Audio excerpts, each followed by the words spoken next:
This one was cheap.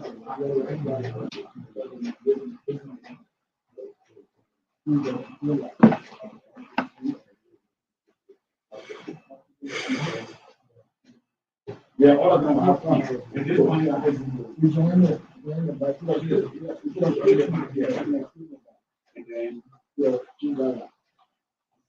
I did it last year. A lot of guys do a lot.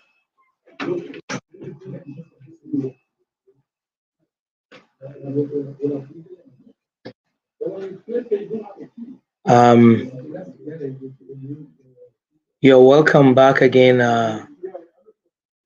to the time or session of our marriage and psychology. Today, as I promised, that we'll be doing something new. I kind of digressing a little bit from the relationship to what would enhance our relationship, to what could affect our relationship. Very, very important, but we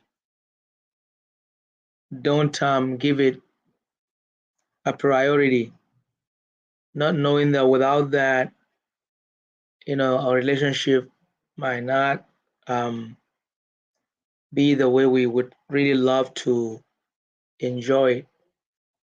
So once again, I welcome all of you, wherever you are watching from.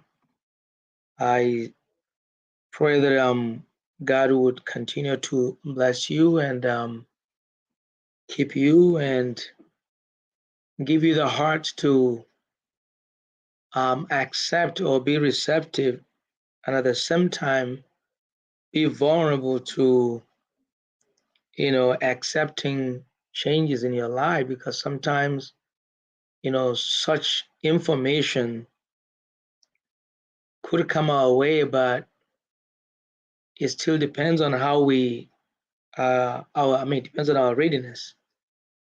um, you know First it's going to start from how important we see it, then how important probably the changes we need to make in our lives.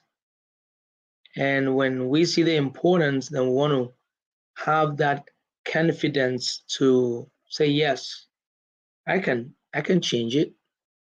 So the first two steps, takes you to the level of readiness.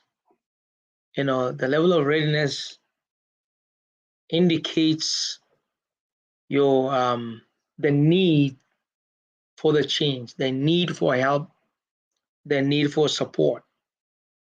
So today I welcome you to kind of talk about being a peacemaker or peacemaking, because this is going to take us for the rest of for the next 2 months, because there are 8 lessons that we'll be considering in peacemaking. Our marriages need peace. Our relationship, with someone outside the marriage need peace. And of course, as a family, we need peace. So like we said earlier that whatever affects the family's peace, it affects the body of Christ. It affects the church. It affects the fellowship. So that's why we want to see what could be the causes and what could be the hindrances, to lack of peace. First of all, I want us to look at how we handle our conflicts. That, probably promotes peace, or if we are not doing it rightly, can also cause absence of peace in ourselves, a family, a relationship. Therefore, today I just want us to kind of look at it from the perspective of handling it. How do we handle? How are we handling our conflicts when we need peace to reign? And of course, peace does not come from outside you, but peace starts from you. Peace starts from within you. And peace starts from the heart. So if you are there expecting someone to bring peace, I think you would remain there forever not enjoying the peace. But it depends on you. You need to find peace within yourself for you to find peace in someone else out there. Because when some people, argue or have differences, it means someone is trying to fight for his right. And if it's within you, it means there's a conflict of priority. So conflict of priority sometimes can, cause you peace within yourselves. So I want us to take this time to kind of start from how we approach, conflict either within us or outside us. And I'll be borrowing from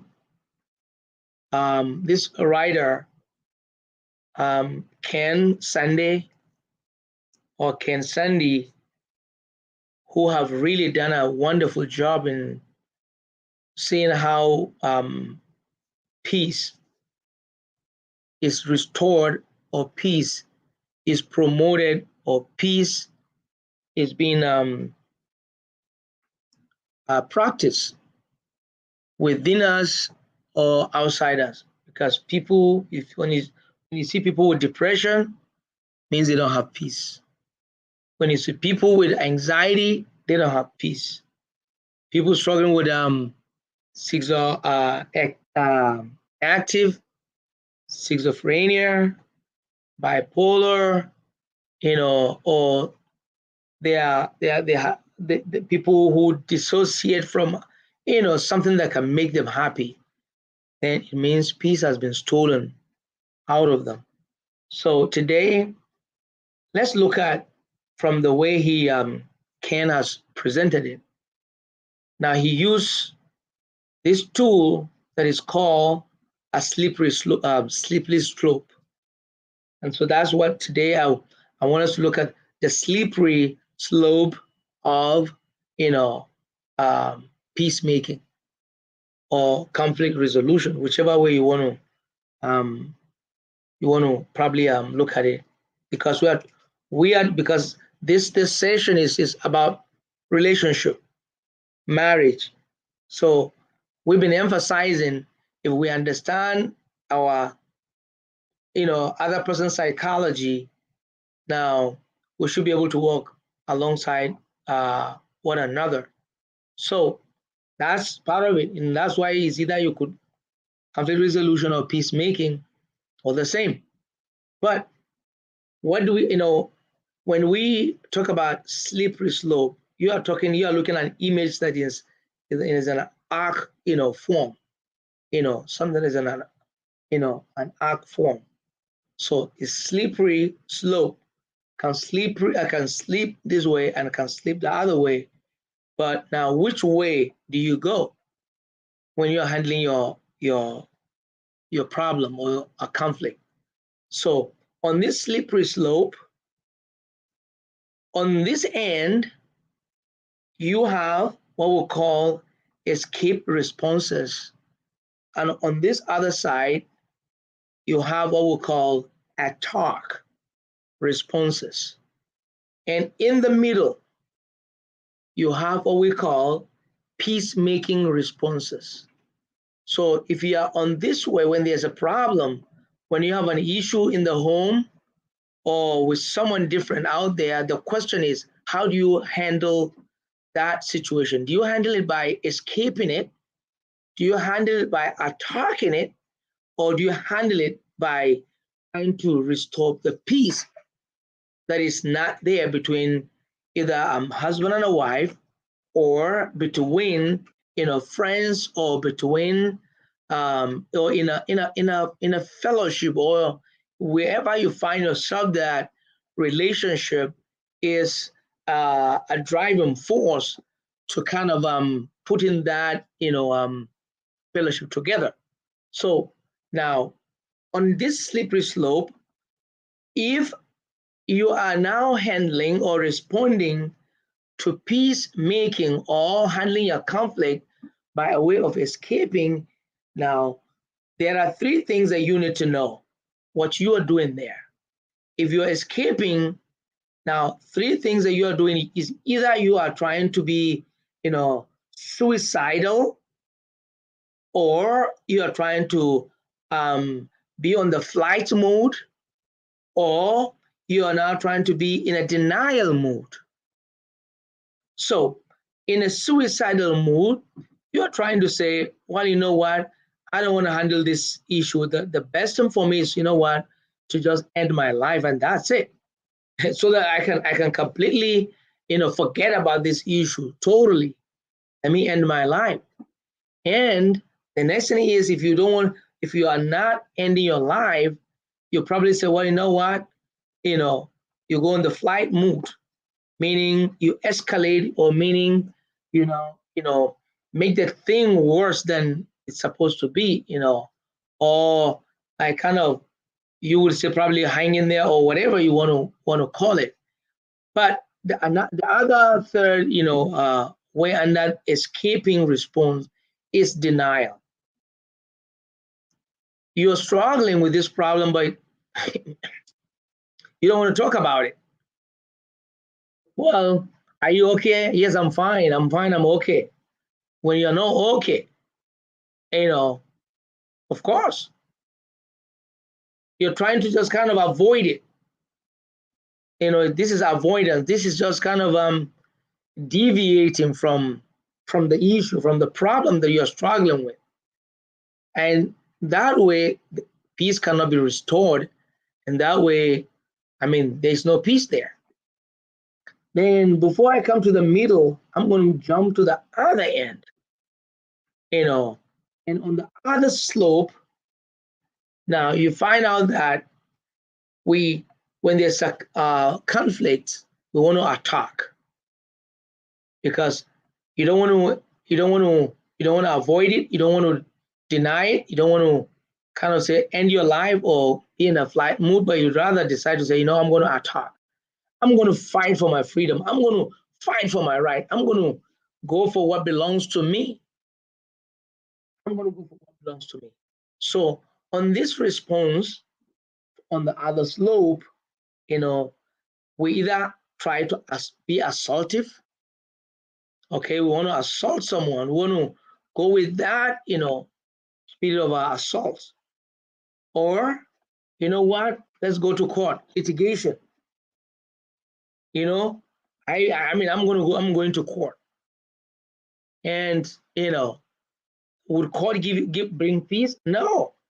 Sometimes it depends on the lawyers, bidding. When lawyers, go to the court, if you don't have a smart lawyer than the other lawyer, then that lawyer beats you up. Would that really solve the problem? No, because still you guys will still, hold to that resentment. You will still, kind of be holding each other, because just be looking for another opportunity to kind of strike. See, it's still attacking. Now, when it comes to still on the other side, there are under attack. James talked about some things that could lead to that. When it comes to, because we're going to look at the causes of these things. But now looking at this, normally in life, we desire for things, we wish for things. Wishes are good. It's good to wish for something, it's good for desire for something. But what is that desire? What are you desiring for? Are you desiring for something that is healthy? Are you within a healthy desire, or are you within the unhealthy desire? Do you kind of seek for something that people will celebrate you, or you seek for something out of jealousy or out of envy? So if your desire is emanating from that, if your desire is coming from that, then see, there's a problem, because when you desire for something, the next thing is you want to pursue for that, meaning you want to demand for it. And when you want to demand for it, you don't get it, you go to the next level. Because you don't get it, if it is from your friend, if from your sister, from your wife, from your husband, from someone, then you want to punish the person. You first desire for it, you want to demand for it. If you don't get it, you want to punish the person. Now, when we punish, punishment could be also a way of taking the person to the court. Could be a way of trying to threaten the person by way of trying to maybe make up some things against that person, just to make the person's life difficult. But when you punish that person, I mean, sometimes it's not enough. We feel it's not enough. You know what? I want to eliminate that person. I want to eliminate that person. So that's why now, when you desire for something, you demand for it. If you don't get it, you're punished. If you don't get it, you what? You kill. Because in a way we judge. I mean, in a way, the third one is we judge a person. We start to bring judgment on him, condemning that person, saying, but in the end, the judgment is not enough, but you want to punish, and the punishment leads to, what, I want to eliminate that person. So that's the other slope. The first slope is escaping through suicidal flight mode or denial. On the other side of it, of attacking, is either we're assaultive, or we go for litigation, or we commit murder. But how the other one goes? The other one goes by a peacemaking, meaning you're looking at trying to overlook the situation at that very particular moment to think about what to do next to help the situation. And sometimes, in peacemaking, those who go on the middle to balance it, not on the other slope, to balance it. If you don't go for, if you don't overlook it for a while, you are calling for reconciliation. You want to go to this person, to talk about it. You want to go to this person to kind of feel how this person is feeling about the situation. So then now, because you're putting your feeling in that person's feeling. You are not trying to kind of overlook. You're not trying to kind of dismiss the feelings of that very particular. No, but you want to put your feeling. That's why you want to go there to reconcile. Now, another way of bringing peace or restoring peace is a negotiation. You want to negotiate. You go for negotiation. Another thing, of course, arbitration. You don't have to go to the court. Sometimes, if you are Christians, you want to go to the church and talk about it with people who are reasonable, people who think right, people who have a sound, judgment. You want to go to them. And another thing is, to take accountability of your action. You don't want to just, because something is happening between me and so person, you don't care how he feels. All you're thinking is about yourself. So you want to take your action into account. So that's why you want to be accountability. So these are three ways that we respond to conflict. So now I just started by that so that we would see.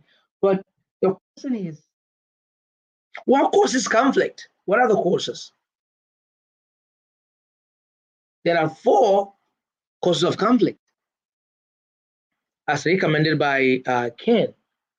Now, number 1, misunderstanding resulting from poor communication. Misunderstanding resulting from poor communication. You know that in communication, one word could interpret could be interpreted in many ways, and one word would have many ways of saying it. So communication sometimes, could lead to misunderstanding. Someone demonstrated, how communication can be corrupted when you have communication going through or going across, let's say 5 people. Say to the first person that, hey, did you go to see Mr. So-so? And the first person say it to the next person.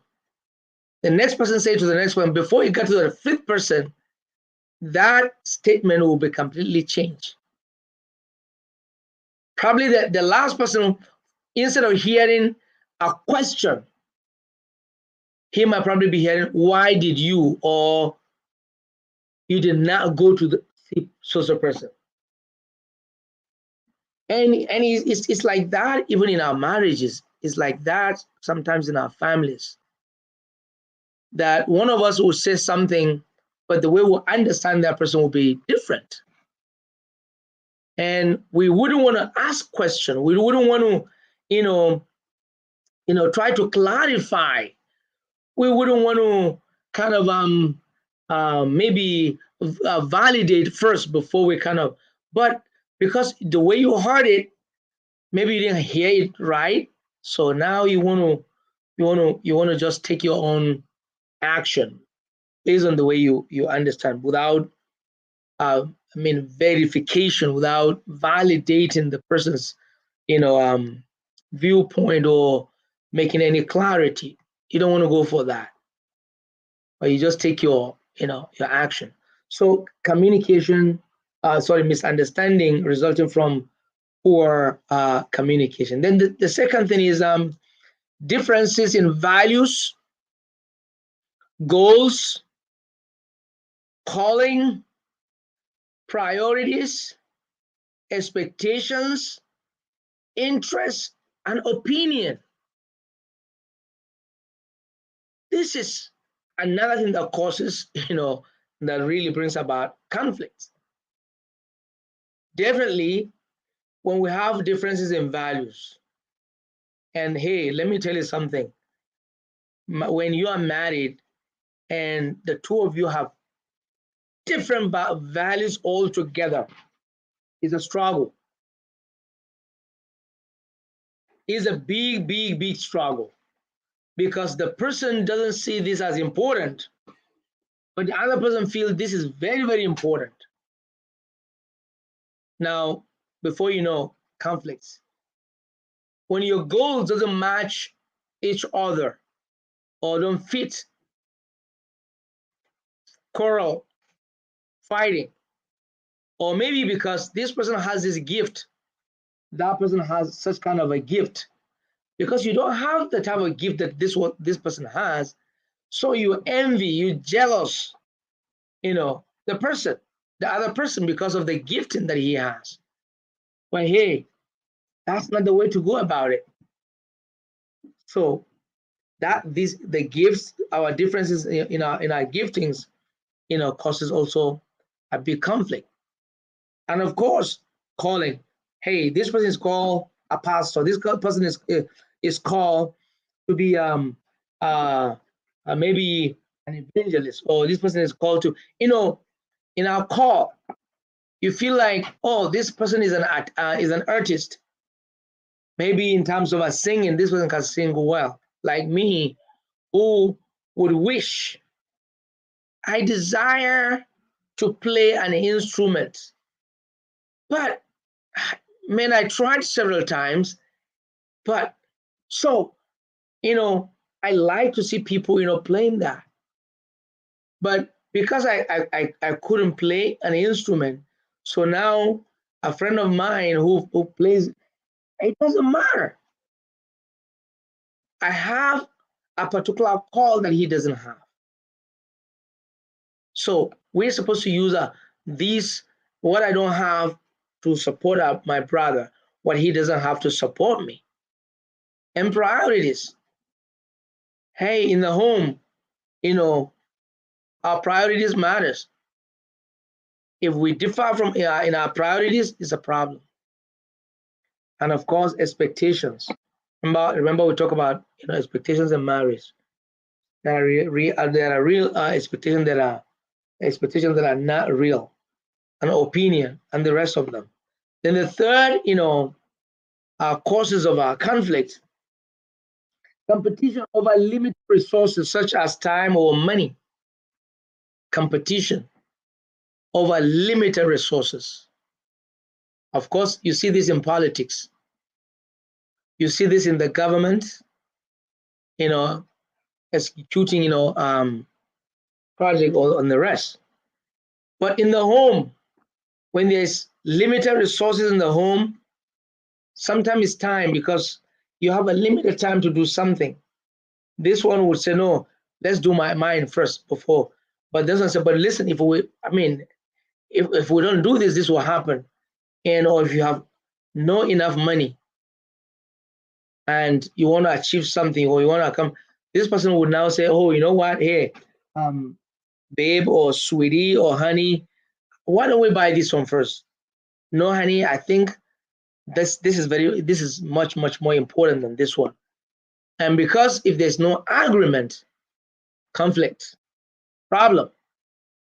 See, and of course, the last one, which is more like has to do with our morals or spiritual life, sinful attitudes and habits that leads to sinful words and actions. Sinful habits or attitudes that leads to sinful words and action. Now, when it comes to this one, when people struggle with attitudinal, problem, which affects their behaviors and has become, a habit. So the next thing is we refuse to see it as a problem so that we'll seek for help. We turn it to become something that we can use it as a weapon. And before you know, we find ourselves doing the wrong thing. That's why I said sinning, sinful attitude and habits that leads to sinful words and action. So we want to also look at that and be careful in handling our conflict.